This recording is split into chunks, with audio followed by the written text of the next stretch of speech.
you know, to my respects to the elders and to the mighty Macquarie River system and all its waters and watercourses, and may we see it prosper again.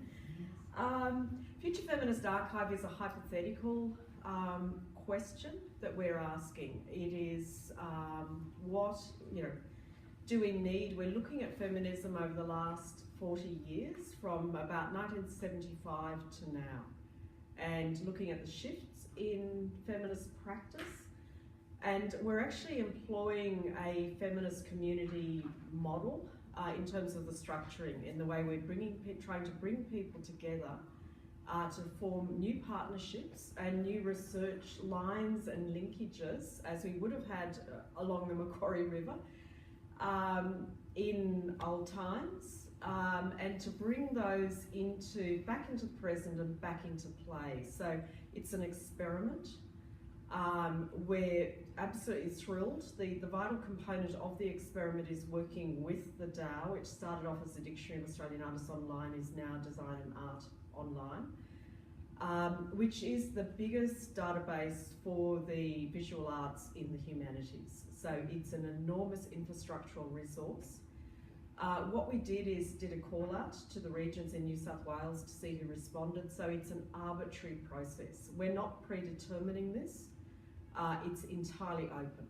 So we're asking you if you can, for your responses, should we have a particular archive that's dedicated to feminism and the study of feminism and feminist history? If so, what form should that take? Should it be real? Should it be virtual? Should it be dispersed? Should it be aggregated in a metropolitan centre? So it's really all in play for the purposes of this project. Look, just to give you a background as to Future Feminist Archive is a project of CAF, Contemporary Art and Feminism, which is an independent research group convened by Sydney College of the Arts and Art History at Sydney University, and Catriona is here from Sydney University Department of Art History, which is fantastic.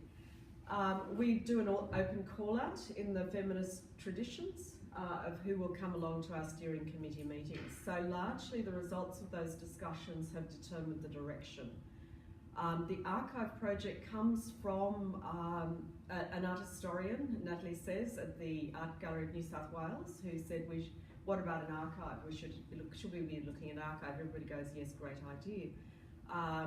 And you know, and then she said, no, I mean a real archive, like a real-time virtual archive, not a real-time physical archive, not a virtual archive. And suddenly we all see the enormity of our mistake and the assumptions that we are making, that we are actually looking at material evidence and the evidence of real archives. So when we come to a place like Dubbo, what we do then is, sorry, this is a bit of retrospectivity here.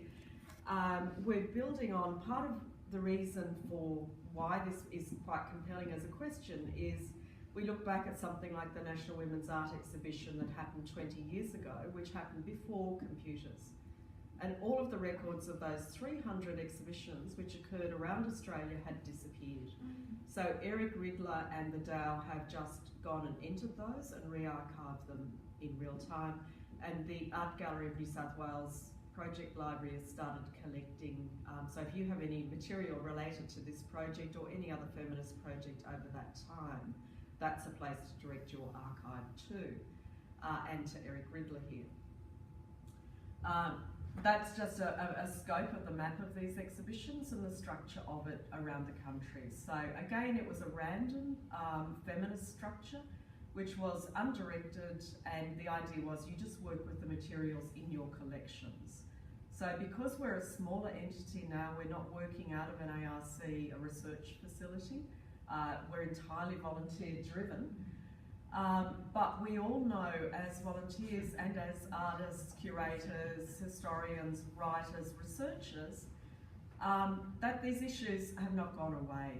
That what we were working with and looking at, say, 40 years ago are still real today, and we have quite inspired practices that have survived and traversed those decades, which have kept up the job of reminding us of what we need to do and where we need to be. And of course, one of the most famous is Guerrilla Girls. I assume everybody knows the Guerrilla Girls? Okay, they're a group of anonymous New Yorkers. Nobody knows who they are. They've managed to keep their identity secret over, since the GGs have been going since I think about 1997. They turn up at events and they poster them. They give talks, they do circuit stuff, they turn up at Venice Biennale, they count, which is kind of what we're doing in an Australian version. They actually survey and map what's going on. So it's a form of accountability within an art and cultural system that generally trades as being liberal humanist, but quite often is very far from that in terms of its actual implementation practices and the way people approach and deal with their relations. So it really is a form of criticality, and as well as being, kind of highly conceptual and highly refined practices. So Countess is another group that we're working with as well, based in Melbourne. And they're counting the actual exhibitions and women's representation in major contemporary exhibitions, mostly in Australia, but sometimes things like the Venice Biennale. And that extends to things like publications, where women are placed in those publications. Oh yes, we have equal representation, but then you'll find that men have been on the covers of those publications and women are featured in group shows in the reviews. So, So shifting into Future Feminist Archive, just to give you a sense of some of the other projects, because Dubbo is now one of 7 different projects. The DAAO itself is one of our projects. So Gillian is one of our artist researchers for this project. This is the first one off the rank. This is Wollongong. This is Wollongong in Sydney. This is actually in March for the launch of the 40th anniversary of the commemoration of International Women's Year. Julie Ewington is the one singing, and Alison Alder in the blue dress is one of the 2 artists. The other artist is a street artist called Minigraph, who again is anonymous and walks among us, so nobody really knows who Minigraph is. So they're the 2, but they're intergenerational. Alison is a very experienced poster maker and did a lot of early feminist posters based in with a print group in Wollongong called, and I always get this wrong, I always call it Garage Graphics, but it's Redback Graphics. And so she is revisiting a lot of the projects she did in the mid-1980s in Wollongong about women's services, about issues, employment issues, equal rights, equal work, and housing, to see what's changed there in terms of feminist structure. Wollongong is very interesting in that it has a very highly developed and very complex political and community organisational structure from the mining traditions and the mining guilds. That's quite unique.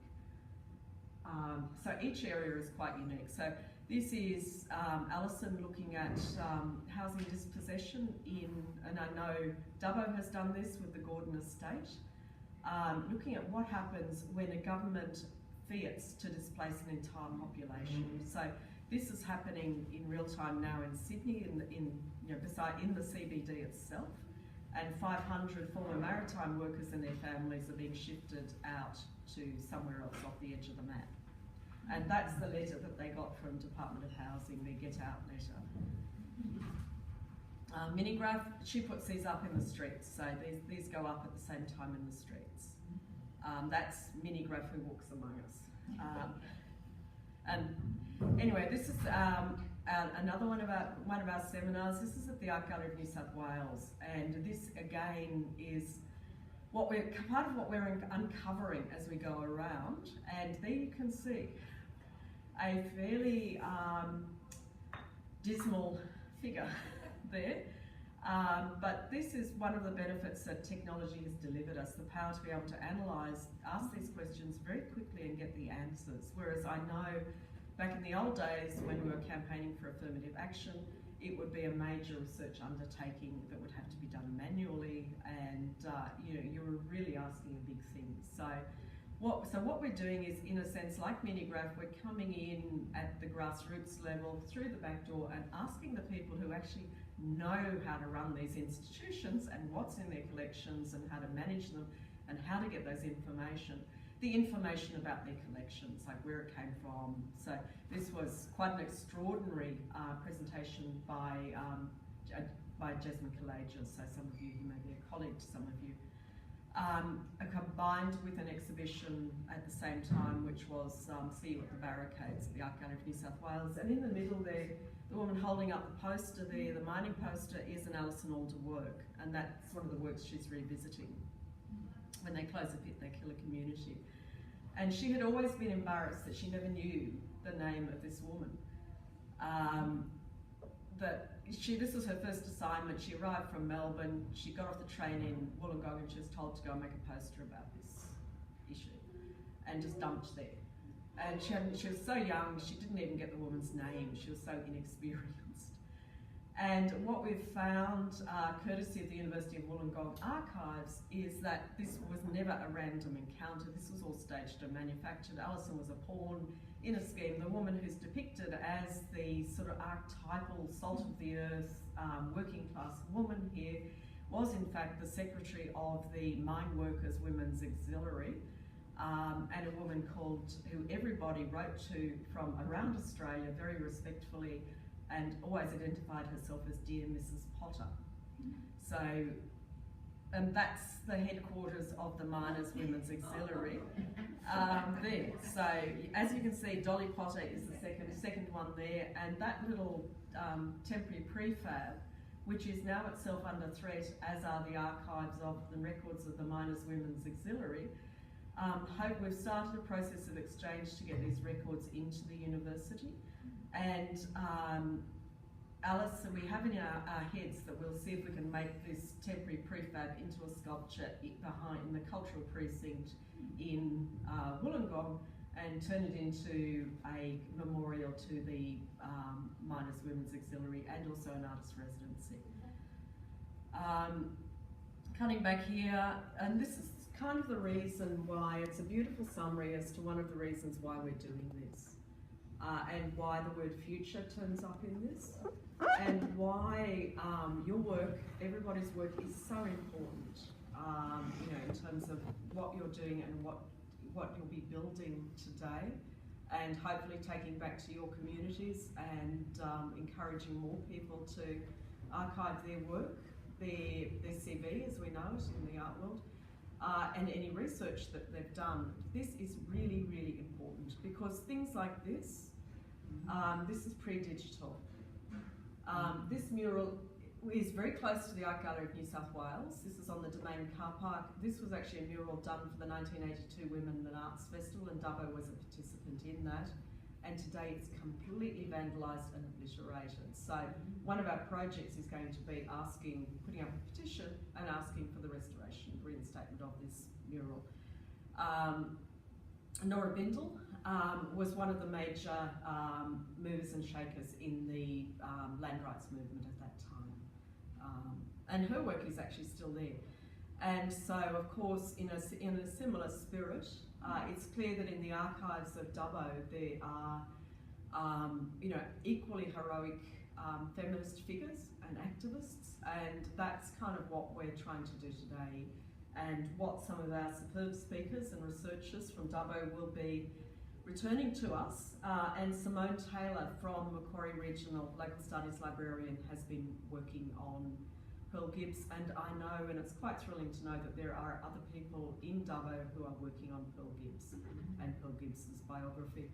And in a sense, this whole fight for reclaiming public spaces for these histories, which are still not commemorated 40 years on. So thank you all for coming, and thank you to our presenters. The first is Jessica.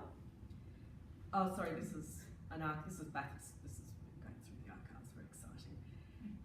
Sorry, these are just other miscellaneous projects, and these are other things that are going on as well that we know, are out there in the regions, which is why it's so exciting for us to be working with you guys, because we know you're doing really quite unique things.